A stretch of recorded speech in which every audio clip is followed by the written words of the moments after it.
Whenever Bert asks me to come in and sit in for him, I just hope he says, "Oh, it includes a Tuesday," because at this time every Tuesday, What's It Worth with our friend Barry Blank, President, CEO, head everything at National Estate Jewelry Buyers in East Brunswick, and good morning. Good morning, also known as Chief Cook and Bottle Washer. That's it. Watch all the bottles. Well, I used to work for a guy named Charles Edward Furman. Okay. And Charles Edward Furman was the CEO, president of Spritzer and Furman in the Caribbean, where I lived for 3.5 years.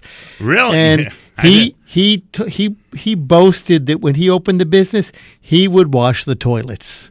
And this is reality, And funniest story, though, is he was telling people the difference between 14 and 18 karat gold, and he boasted that his employees all knew it.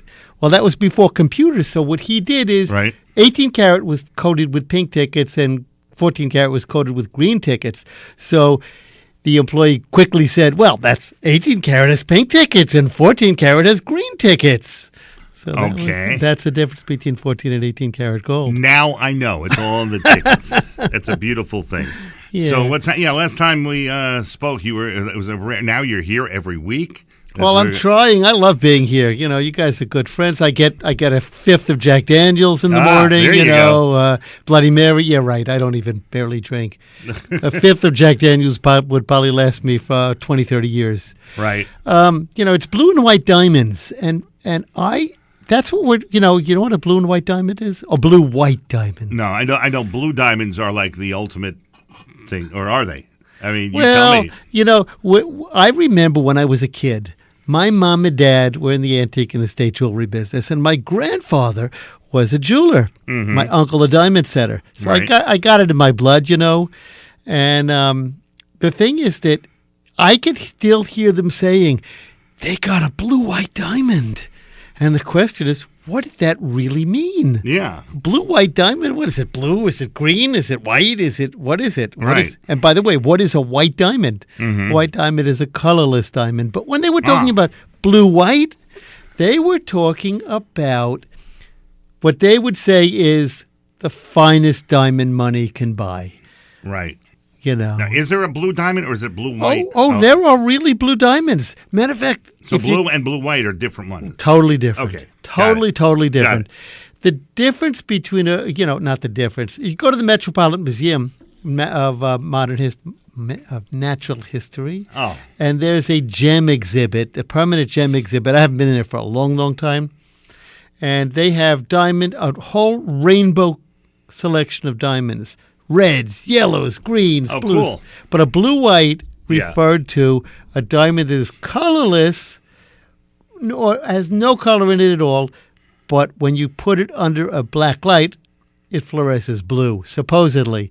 But the term really meant, I got a blue-white. I got the finest diamond money can buy. Right. But in the 1950s, I think it was, with the Maurice Chevalier? No. Maurice Tolkowski. He didn't sing "Thank Heaven for Little Girls." No.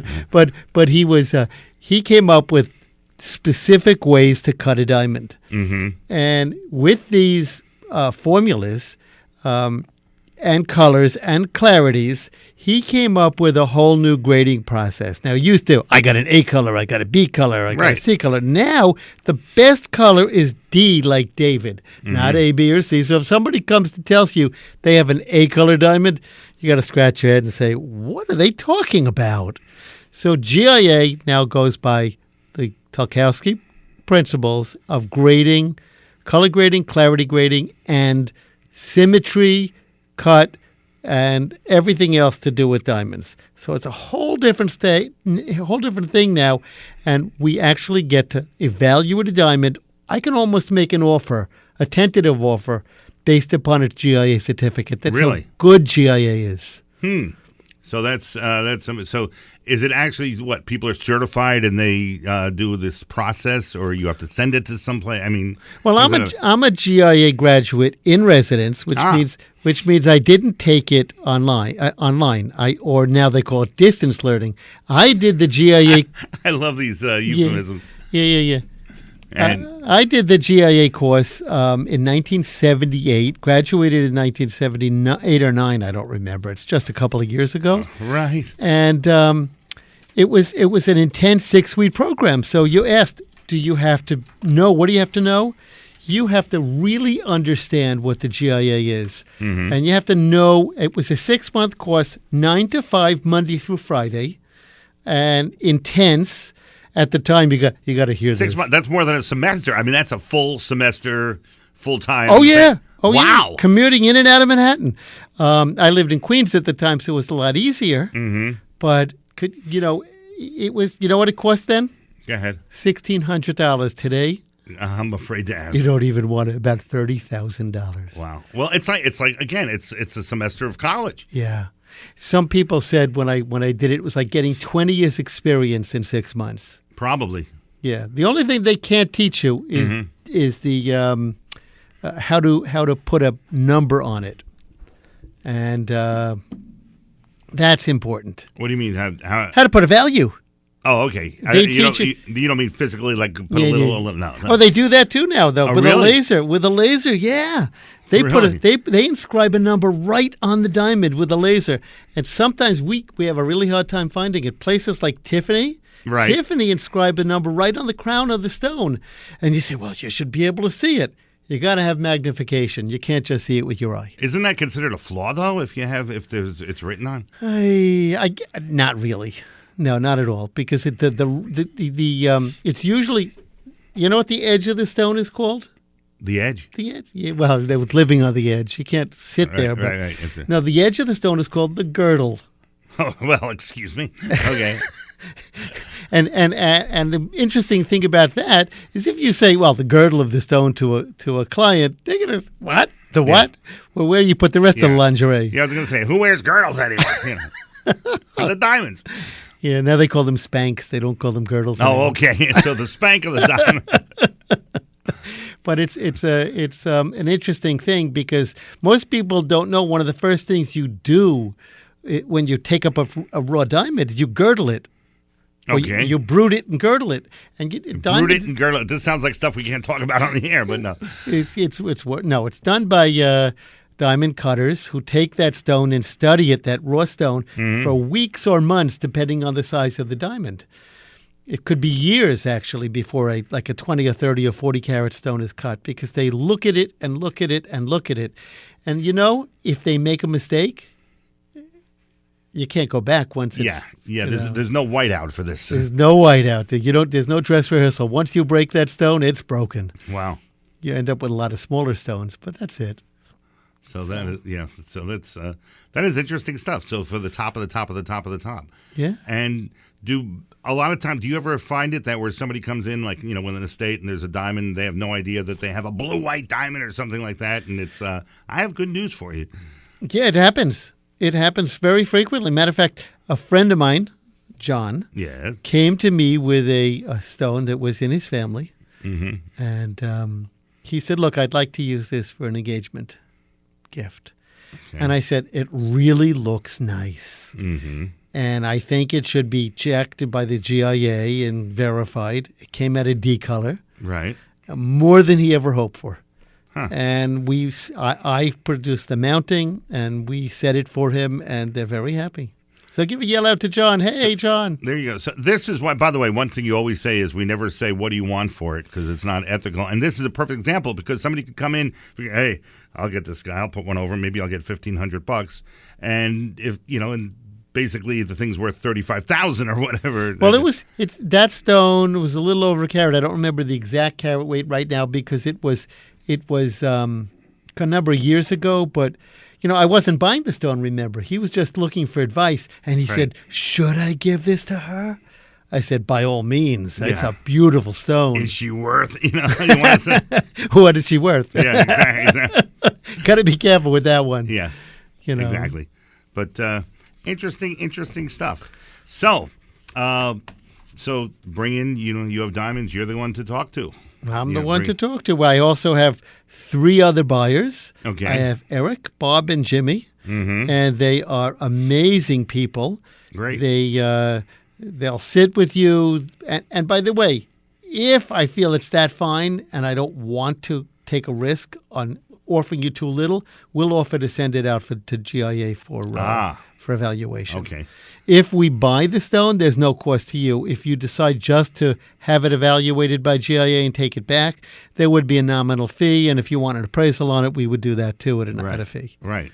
But, that reminds me. It's Tuesday. What is that? What is Tuesday again? Tuesday is free evaluation day. Don't tell anybody. Don't Festival. Yeah, well, you know what? Singing in the street. I love it. It's nice. It's nice to have something like this because there's no obligation and there's no fee for a verbal evaluation. Mm-hmm. Okay. If you need something written, there is a fee, and we have to protect ourselves. By charging that fee. Of course. All righty. Super. I find this stuff so fascinating. My next life, I'm going to be in the jewelry business. Definitely. So, anyway, Barry Blank, thank you so much. Tell us again where you are and everything. We're on Route 18 in East Brunswick, next to FedEx office on the northbound side. Right. Over what do they say? It'll be dark tonight with scattered light towards morning, with highs in the mountains and lows in the valleys. I think that was George Carlin. Early George Carlin. So we're there for you. The hippy dippy weatherman. That was the hippy dippy weatherman. That's it. That's right. Yeah. And where that is it's near the turnpike. It's that part of 18. Very close to the turnpike. Yeah, across from where Loman's used to be. Okay. And the Broadway Deli. They used to be there too 20 years ago when we opened. We're still there. Yeah. Oh, bring back that. Well, you got Lock Stock a few miles away. So there you go. All right. And you can find us on Facebook and Instagram and eBay. Of course. Oh, well, you're covered. Matter of fact, we just sold a $10,000 Tiffany ring because of a post on Facebook. Wow.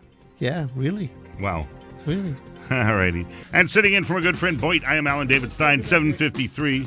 Okay. You know, if you ever watch Bill Maher, they say just go on YouTube for overtime. You don't have to go to YouTube. We're going to do an overtime segment now with Barry Blank. This is What's It Worth 2. Didn't you hear the applause? The curtain went up again. Yes. I mean, really? Is this What's It Worth 2 or Son of What's It Worth? Son of. Yeah. I'm not going to say. Yeah. I've been called. Son of Baruch Ben Sion Ben Baruch. That is son of Baruch, my father. Ben Sion. Right. So anyway, that's the Hebrew for whoever I was named. I am Ben Lachiel. I have the same thing. Yeah. Right. Ben means son of. Your camera lady here has no idea what we're talking about. Yeah, she does. Yeah, she really? Does. Yeah. Oh, good. Okay. So yeah. And Justin, this is a few more we have a minute. Wait. Her last name. Can I say your last name? Of course. Is Blank. Is this your daughter? No. Everybody thinks it is. Her last, but it's more complicated than that. Her last name is Blanke. Mine doesn't have an E. Oh. My father was Bruce Blank. Her father is Bruce Blank. Right. Really? I feel bad. His parents didn't have the money for the extra E. So it's like when people do my name with 2 L's. It's no, my parents couldn't afford the second L. Yeah, very cute. Yes. But A lot of their social media posts and people say, your father's so nice.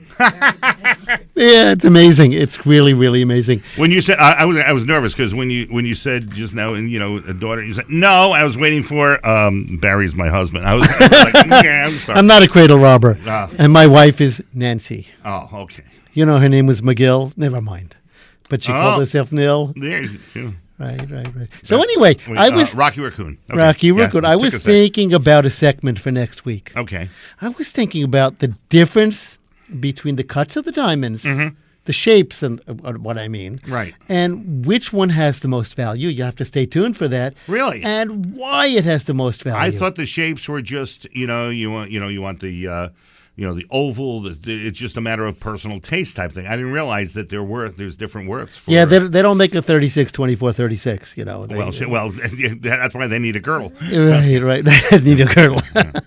No, it's why the round diamond is the most popular and why it's the most common.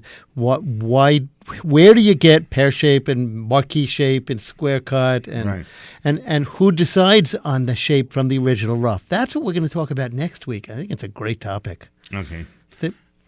Now, all right, the final question, okay? Yeah, I've always wanted to know this. On Superman, remember when he took the thing, the one where he was dreaming that he was engaged to Lois Lane, and he took the coal and he squeezed it and made a diamond? Could Superman really do that? Well, Superman can't, but modern science can. Okay. Interesting answer. And, Very modern science actually does it called a synthetic diamond. Really? And GIA now says that lab-created diamonds may soon be considered natural.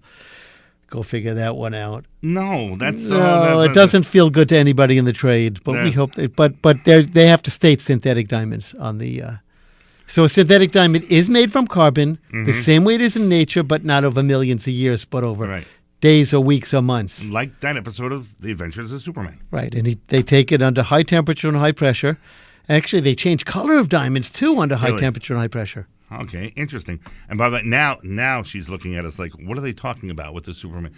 Early 50s, George Reeves. We'll tell you about it later. Anyway, thank you very much, Barry Blank, and great stuff.